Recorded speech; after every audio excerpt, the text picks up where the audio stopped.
1분기는 뭔가 안도 아니면 뭐 확신 이런 걸 좀 보여줬던 시기였던 것 같아요. 데이터 센터는 사실상 플러스 알파이다라고 보는 게 맞다고 보고 있습니다. 사실상 뭐 신재생 에너지랑도 관련이 있을 거고 선별적으로 봐야 되는 근거가 그로스나 마진율이나 업사이드나 이런 걸로 봤을 때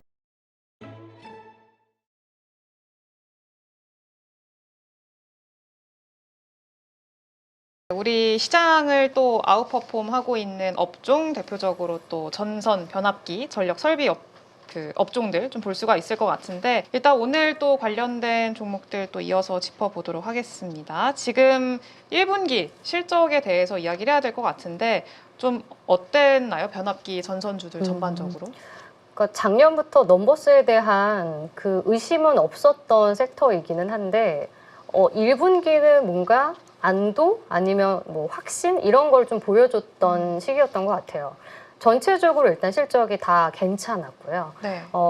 그런데 이제 다른 산업에 비해서는 오히려 계속해서 넘버스가 찍히는 국면이기 때문에, 근데 아시다시피 데이터 센터나 뭐 AI 때문에 이런 캐펙스 축소에 대한 우려로 많이 빠진 상태였거든요. 네. 그래서 오히려 관심을 가지자 이런 투자 심리도 반영이 되면서 최근에 다시 좀 올라오고 있지 않나라고 판단을 하고 있습니다.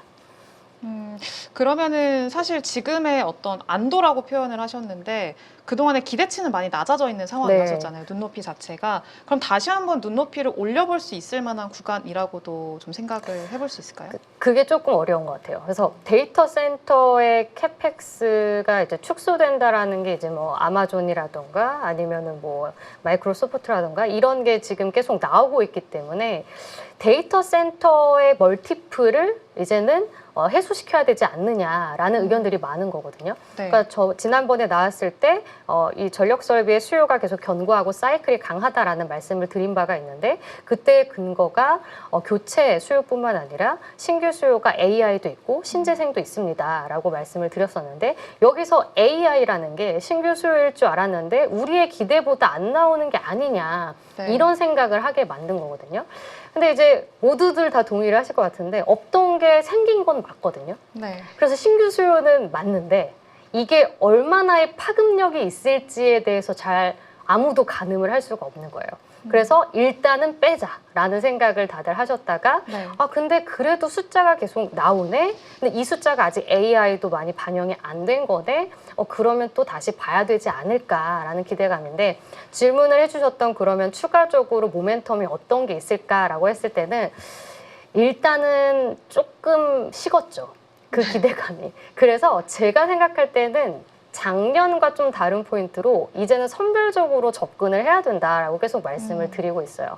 그래서 작년에는 다 같이 갔다면 올해 같은 경우에는 피어 대비해서 실적의 그로스가 좀 더 잘 나오거나 마진이 좀 더 잘 나오거나 이런 쪽을 더 기대하시는 것 같아요. 네. 그리고 워낙 또 저희 개인 투자자분들이 스터디를 많이 하시다 보니까 분기의 실적들을 나름대로 다 추정을 하시면서 다 예상치를 또 말씀을 하시거든요.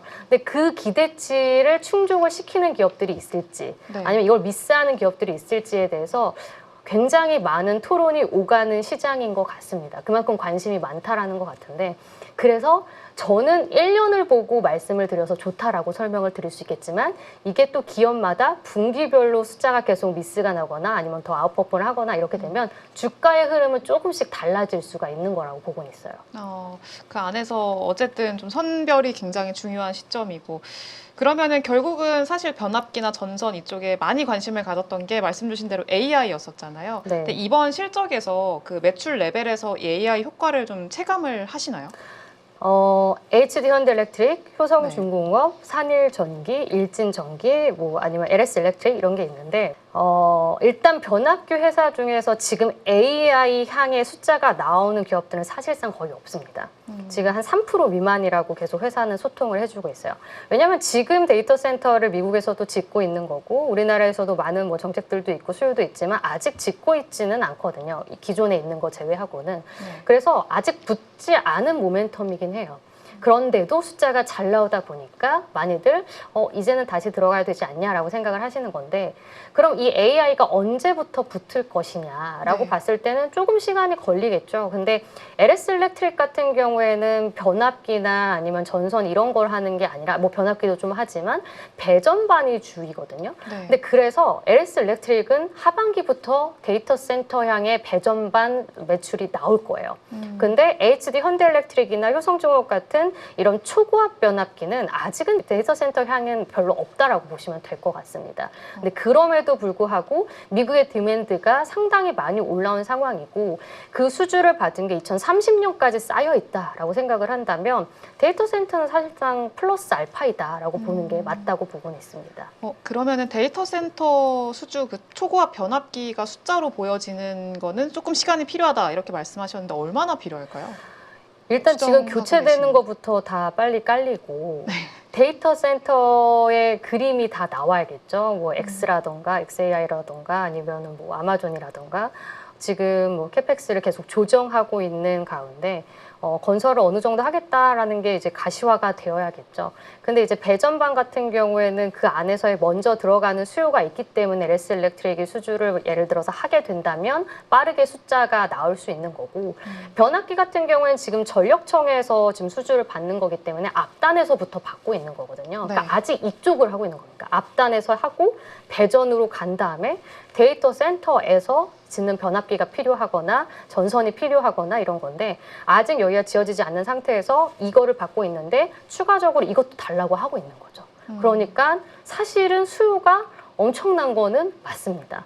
네. 근데 그 기대감이 이제 작년에 뭐 현대일렉트릭 같은 경우에는 PER로 봤을 때는 막 25배, 뭐 27배까지 받았던 게 지금은 뭐 19배까지 떨어져 있는 상황인데, 이거를 그러면 사실상 거의 삭제했다고 보면 되거든요. 네. 근데 그거를 차치하더라도 이미 지금 받고 있는 수주 변압기의 업사이드가 뭐 2030년까지 몰려 있다라고 한다면 넘버스로는 사실은 굉장한 산업이지 않을까라고 보고는 있습니다.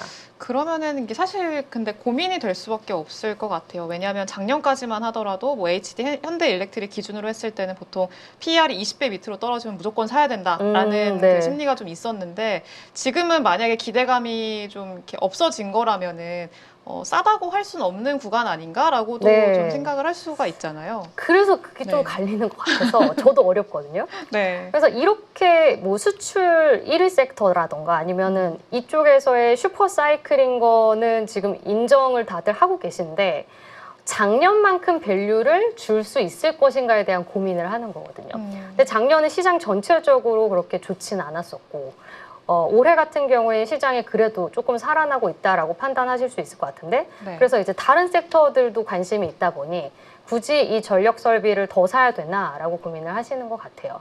근데 이제 저는 이쪽 섹터를 맡고 있는 입장에서는 계속 넘버스로 이제 분석을 할 수밖에 없는 거고, 넘버스는 계속 좋고 네. 작년보다 올해가 더 좋고 그로스는 계속 올라오는데, 이 성장률이 작년만큼 좋거나 작년을 뛰어넘는 성장률이 나올 것인가에 대해서는 확실하게 말씀드릴 수 있는 건 그건 아닙니다.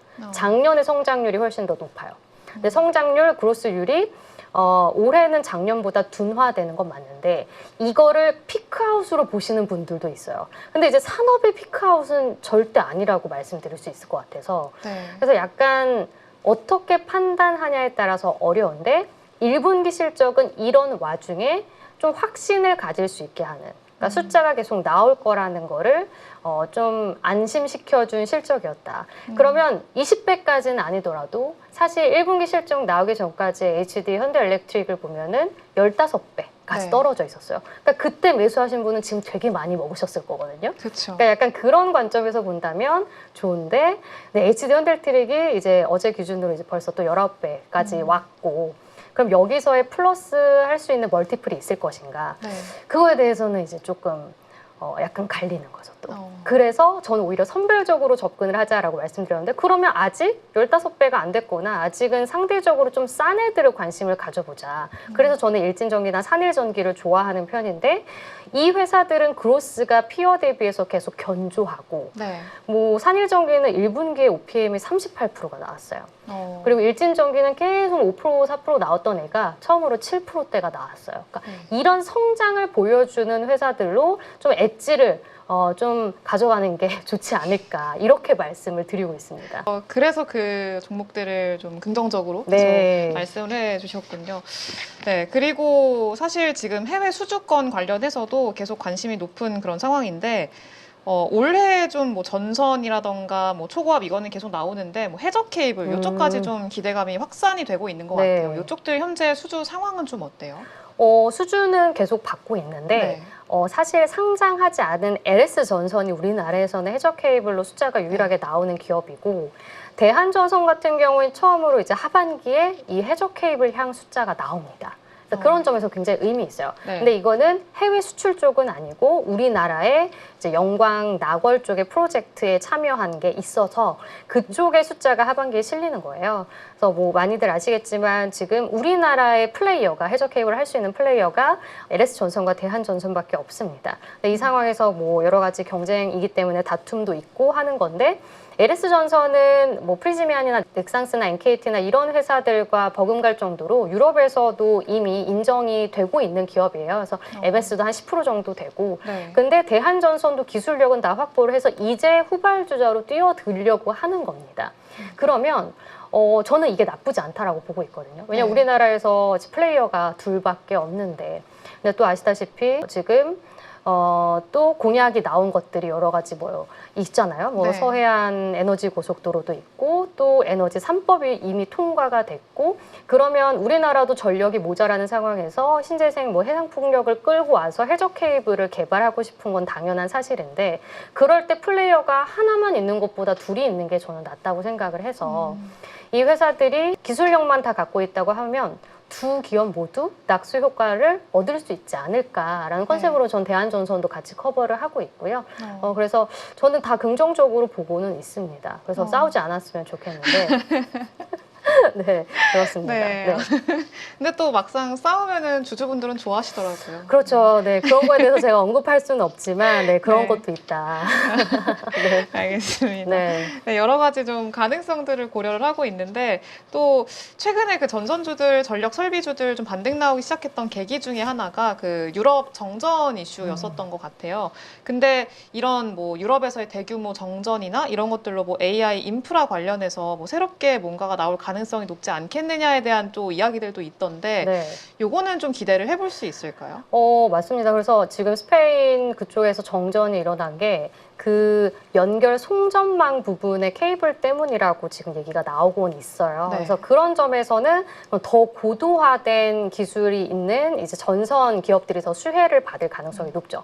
사실상 뭐 MV, LV로 이렇게 국가별로 연결을 시키는 게 아니기 때문에 초고압으로 연결을 시킨다고 하면 그 사업을 영위할 수 있는 기업들의 수혜가 갈 텐데 말씀드린 LS전선과 대한전선 초고압 케이블로 사실상 1, 2위를 하고 있는 기업들이고 그 외에도 뭐 일진전기라던가 이런 초고압 케이블을 하는 기업들이 있습니다. 그래서 그쪽으로 당연히 수요가 더 늘어나는 건 당연한 사실인 거고 유럽 쪽에서도 디맨드가 되게 많은 걸로 알고 있어요. 근데 이제 변압기와 비교를 했을 때 이런 전선 같은 경우에 마진 자체가 변압기보단 높지는 않습니다.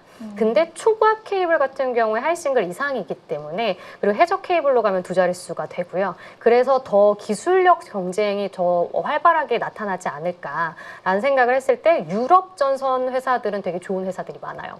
근데 그 다음이 그렇게 많지 않습니다. 뭐 미국이라던가 이런 기업들이 생각보다 많지 않아요. 그럼 우리나라가 상대적으로 기술력을 앞서고 있다고 한다면 이런 시대가 열렸을 때 빠르게 선도할 수 있지 않을까 해서 장애 유망 산업으로 판단을 하고 있습니다. 유럽 내 기업들이랑도 비교를 했을 때 우리나라 기업들이 경쟁력이 확실히 있다고 판단을 사실 지금은 프리즈미안이나 넥상스나 NKT가 훨씬 더 잘하죠. 그래서 이제 유럽은 아무래도 이제 바다가 있는 국가들이 많기 때문에 그쪽으로 더 기술력을 고도화하고 있고 그 기업들은 지금 연결 마진도 하이싱글이 다 나옵니다. 근데 우리나라는 후발주자이긴 해요. LS전선도 후발주자고 그것보다 더 후발주자인 게 대한전선인 건데 이 시장이 이제 시작도 사실 안 했다. 그러면 더 커지기 시작했다라고 보게 된다면 사실상 낙수 효과는 되게 많을 수 있다고 보고 있는 거죠. 근데 이게 모두 이 전력선이 연결이 되려면 많이들 이제 다 아시겠지만 변압기, 전선 다 이렇게 되는 거고 변압기 사이에서의 전선을 연결해주고 이게 우리가 쓰기 위해서는 또 밑에 땀에 MV, LV로 다 가는 거기 때문에 사이클이 분명히 올 겁니다. 네. 근데 이제 변압기의 플레이어보다 전선의 플레이어가 더 많기 때문에 그러니까 뭐 중저압이나 이런 건 굉장히 많거든요. 그래서 마진이 안 나오는 구간이어서 사실상 그렇게 두각을 못 받았는데 그런데 초고압을 더 많이 쓴다. 뭐 HVDC 케이블을 쓴다. 근데 이거를 할 수 있는 플레이어들이 별로 없다고 한다면 그거를 할 수 있는 기업들이 다 먹게 되는 거죠. 그래서 이 시장 성장성에 대해서는 의심을 하고 있지는 않습니다. 네. 근데 말씀만 들으면 진짜 너무 좋은데요, 환경이. 상황이 너무 네네네. 좋고. 네. 그리고 정책상으로도 아까 잠깐 좀 언급을 해주시긴 했지만 네. 에너지 3법 통과, 이것도 좀 있었잖아요. 네. 좀 업종 모멘텀으로 보면 어떤 기회로 또 추가 기회가 있을까요? 그 에너지 3법도 이제 분산 에너지 정책과 또 관련이 있기 때문에 사실상 뭐 신재생 에너지랑도 관련이 있을 거고 그러면 기존에 하던 그런 방식이 아니라 일방향 방식이 아니라 조금 더 재생 에너지를 많이 활용한다거나 이런 것들이 다 녹여져 있을 겁니다. 네. 그러면 이제 새롭게 신규 수요가 나오는 거예요. 그러니까 기존의 방식이 아닌 뭐 석탄이나 이런 것들이 아닐 거고 전력원 자체도 달라질 거고 그럼 케이블도 효율화를 시키기 위해서는 더 초고압으로 갈 수밖에 없는 거거든요. 네. 그래서 그런 걸 생각한다면 계속 이제 강조드리듯이 할 수 있는 기업들만이 더 살아남고 더 선도할 수 있는 기업들이 될 거다 이렇게 보고 있어요. 그러면은 할 수 있는 기업들이라고 한다면 우리나라에서 사실 좀 해당되는 기업들이 이렇게 많다고 하면 많을 수는 있는데 별로 없잖아요. 뭐 네네네. HD현대 일렉트릭, 뭐 효성중공업, LS 일렉트릭, 뭐 일진전기, 산일전기 상당히 좀 한정돼 있는 그런 상황인데 네. 그 안에서 사실 이제 픽하시는 종목들은 방금 말씀 주신 일진전기랑 네. 산일전기 이렇게 네, 일단 있고 제 계세요. 커버리지긴 하고요. 그래서 이제 저는 전력기기 섹터를 맡게 네. 되니까 당연히 이제 대형 변압기 회사들도 많이 보고 있는데 대형 변압기 회사에서 탑픽을 말씀드린다면 아까 처음에 강조드렸던 포인트로는 선별적으로 봐야 되는 근거가 그로스나 마진율이나 업사이드나 이런 걸로 봤을 때 올해는 효성중공업이 조금 더 우세하지 않을까. 그리고 하반기에는 LS일렉은 오히려 변압기 띠이 아니라 배전반 데이터 센터 팀으로는 사실은 홀로 모멘텀을 갖고 있는 거기 때문에 얘는 네. 또 따로 움직일 수 있다. 근데 HD 현대일렉트릭이 사실 1등인 거는 자명한 사실이에요.